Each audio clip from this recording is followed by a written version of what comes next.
তো এই যে আমার সেই কাঠগোলাপের যে ডাল এনে দিয়েছিল ওইগুলোর থেকে চারা করেছিলাম ছোট ছোট প্যাকেটে। তারপরে এইরকম ইয়েতে এই যে ছোট ছোট এই যে এইটুক ডাল বসিয়ে চারা করেছি, ওইগুলোর থেকে এই যে গাছ হয়েছে। এগুলো তো হয়েছে, এগুলোর থেকে এই যে এরকম বড় জায়গাতে লাগিয়েছি তো এরকম হয়েছে। এটা আমি শর্টগুলো ছাড়ি যে ওইগুলোতে ফুলের ছবিগুলো দেই। আপনারা তো সবাই দেখেন না হয়তো শর্ট, এই জন্য ভাবলাম আজকে ভিডিও করে দেখিয়ে দিই। এখানে এই ফুলটা তো খুব সুন্দর, আরও ভালো ফুটেছিল, এই যে অনেক নষ্ট হয়ে গেছে। আমি এগুলো ছিঁড়ে ফেলে দিই, শুকনো ফুলগুলো। এগুলো না ফেললে গাছটা, রোদও খুব বেশি, ছাদের উপরে তো খুব রোদ। এই যে এদিকে আরেকটা বেরোচ্ছে হবে, এই যে আরেকটা আছে। তো এইগুলো এরকম সুন্দর হয়ে এত সুন্দর ফুলগুলো হচ্ছে। আর এইখানে ওপরের থেকে আমি নিচে দেখাবো, নিচে আমার আরেকটা আছে যেটা নাকি আছে আরও দুটো, কিন্তু নিচে ফুটেছে আরেকটাতে হালকা হলদে টাইপের আর কি। তো চলুন ওইটা দেখাই।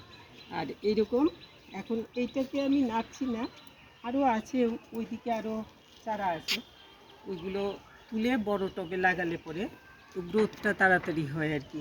এমনিতে ছোট টবে গ্রোথ হতে দেরি হয়ে যায়, ফুল ফুটতেও একটু সময় লেগে যায়। এই অবস্থায় এখন তুলে তাড়াতাড়ি করে বড় টবে লাগিয়ে দিলে তো গ্রোথটাও হবে, ফুলটাও ভালো ফুটবে। আমি তো আজকে এটা তো শুরু হয়েছে, মাসখানেক হয়ে গেছে ফুটছে যে। তো চলুন এখন নিচেরটা দেখাই। তো আমি এখন নিচে চলে এসেছি, একদম গ্রাউন্ড লেভেলে। এখানে তো আমার অনেক গাছই আছে, তো এইগুলোর থেকে আরও কোথায় কোথায় চারা রেখেছি আমার ঠিক ঠিক মনে থাকে না সব সময়। তো এই যে চারা করেছি, এটাতে কলি আসেনি এখনও, কলি আসবে।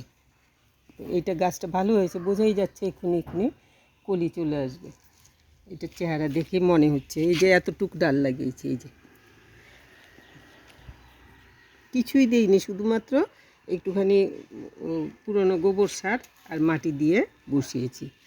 এইটা কিন্তু আমার ইয়ে না, তৈরি করা চারা না, এটা কেনা। এটা আমি শিলচর থেকে কিনে এনেছি। এই চারাটা দেখে খুব পছন্দ হয়েছিল, তো এইটা আমি শিলচর থেকে কিনে এনেছি। ফুলগুলো খুব সুন্দর, কালারটা এত হালকা সুন্দর কালার, এটা পাওয়া যায় না সব সময়, দেখতে পাই না আমি। এই যে এত সুন্দর ঝুমকার মতো ঝুলে ঝুলে থাকে।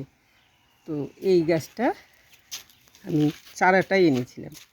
এটাতেও ফুটছে ফুল, অনেক দিন হয়ে গেছে ফুটে, অনেক দিন থাকে ফুলগুলো। তো আপনারা এই গাছগুলো করতে পারেন, এগুলো কিন্তু কোনো ব্যাপার না, একদমই খুব সহজ ব্যাপার।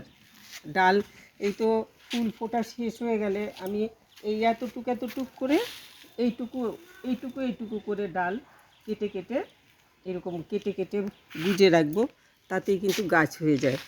আর কিছু রোগ টোগ কিছুতে তো ধরে না। আর ইয়ে করতে পারেন, একটুখানি ওই গোবর সার একটু দিয়ে দিলে, আমি আগে কিচ্ছু দেইনি, পরে দেখলাম গাছটা খুব স্বাস্থ্য খারাপ, তো ওই যে গোবর সার একটুখানি টুকরো তুলে এটার গোড়াতে দিয়ে রেখে দিয়েছে, তারপরে এই গাছটা একটুখানি স্বাস্থ্যটা ভালো হয়েছে। এই শুধু জল দিতে লাগে, জলটা তো লাগবে নিশ্চয়ই, জল দিতে লাগবে। তো আপনারা আপনাদেরকে দেখানোর জন্য আমি আজকে শুধু ফুলগুলো এত সুন্দর হয় আমি শর্টসে ছাড়ি, শর্ট বানিয়ে বানিয়ে ছাড়ি, কিন্তু সবাই তো আর শর্ট দেখে না। এই জন্য ভাবলাম আজকে আমার ফুলগুলো দেখাই, এত সুন্দর ফুলগুলো ফুটেছে। আপনারা তো সব সময় আমার বড় ভিডিও দেখেন, শর্ট দেখেন না সবাই।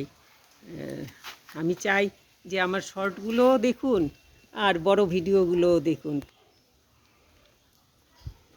তো এইগুলোর মধ্যে ওই যে বসানোর সময় আমি তো ডালগুলো শুধু মাটিতে প্লেন গার্ডেন সয়েল যে এগুলোতে বসিয়েছি, আর তারপরে তো ছায়াতে রেখে দিয়েছি আর জল দিয়েছি, তাতে চারা যখন তৈরি হয়েছে, চারা তৈরি হওয়ার পরে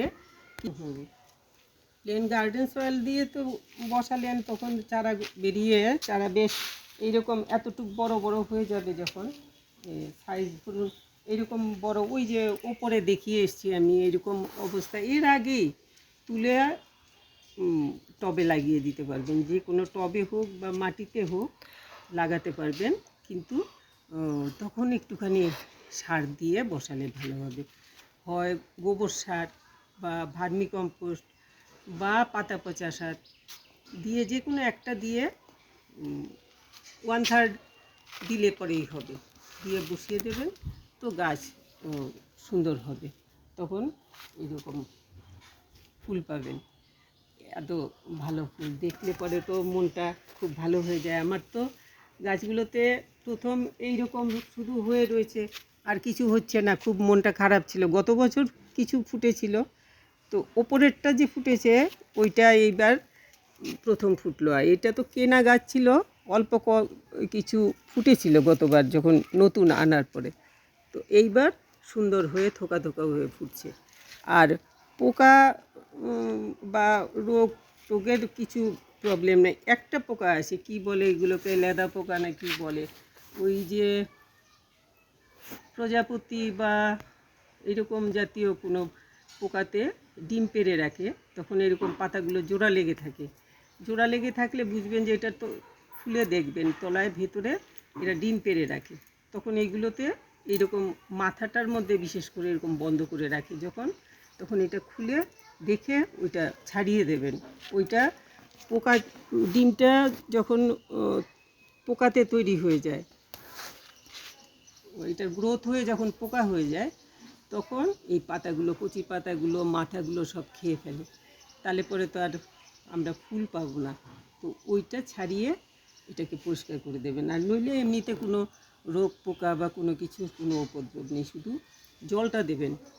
আর যদি এই যে আমার এটা আমি চাইছিলাম এটা ছাদে নিয়ে যাই, কিন্তু এই যে তলা দিয়ে মাটি ধরে ফেলছে, এখন আমি এটাকে ফুল চলে এসছে, আমি এটাকে এই এই যে তোলাই যাচ্ছে না, শেকড় ঢুকে গেছে ভেতরে, তো আমি এই জন্য এটাকে এখন নাড়ছি না, ফুল ফোটা শেষ হলে পরে তো তলার শেকড় ছাড়িয়ে তারপরে তুলবো। ইচ্ছে ছিল ছাদে নিয়ে যাওয়ার, পারলাম না, তো এই জন্য এখানে এনে দেখালাম। তো আপনারা ওইটা একটু লক্ষ্য রাখবেন, নিচে থাকলে পরে শেকড় মাটিতে ধরে ফেলে, ফুটো দিয়ে বেরিয়ে যায় শেকড়।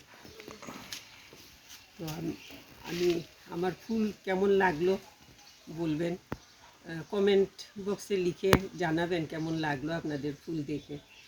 আর ভালো লাগলে একটু লাইক শেয়ার করবেন, সাবস্ক্রাইব করবেন। ভালো থাকবেন সবাই।